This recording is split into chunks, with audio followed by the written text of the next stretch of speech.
Moi,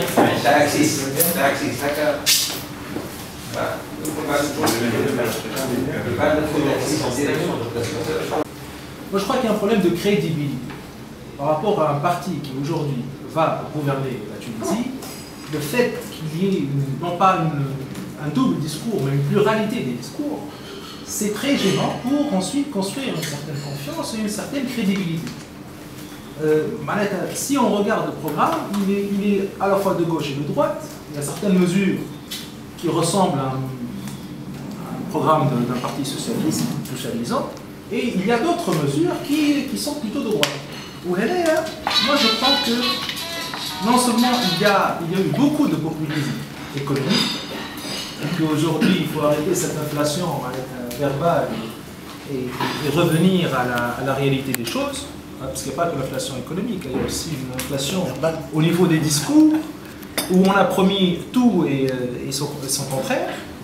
Et aujourd'hui, pour avoir une politique crédible, il faut que les choses soient claires. La légitimité révolutionnaire, elle est excellente, la légitimité des urnes, elle est également excellente, mais aujourd'hui, il y a la légitimité de l'action concrète, de l'expertise et du discours cohérent, j'allais dire, où on ne voit pas des programmes qui partent un peu dans tous les sens et on essaie d'attraper tout et n'importe quoi. Ensuite, la confiance.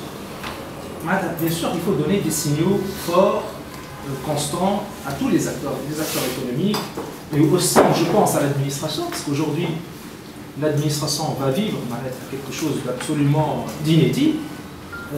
La haute fonction publique, aujourd'hui, elle était politisée, mais au moins, on y voyait un peu clair. Aujourd'hui, je suis certain que dans l'administration publique, il y a beaucoup de questions qui se posent sur qui va gouverner le pays, avec quelle expertise, avec quel programme, etc. Donc il s'agit aussi, je pense, de rassurer, de donner des signes forts à l'administration et plus généralement aux citoyens. Nous allons reconstruire un contrat social. Cela passe, me semble-t-il, par une trêve sociale. Aujourd'hui, nous avons tous intérêt, tout le monde a intérêt à ce qu'il y ait une trêve sociale. Pour qu'il y ait une trêve sociale, encore faut-il des signataires, des gens qui acceptent cette trêve sociale. Mais aujourd'hui, les partenaires sociaux sont divisés, sont dans un état que vous connaissez tous, et qui va accepter de signer de façon formelle ou informelle cette trêve sociale.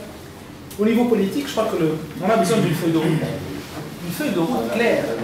On ne peut pas continuer, alors est-ce que ça va durer une année, comme l'a dit Sifad, est-ce que ça va être 3 années, je crois que ça ne peut pas mettre les gens en confiance. Si les gens ne voient pas les choses clairement, ce mandat qui leur a été confié aujourd'hui, il n'est plus lisible.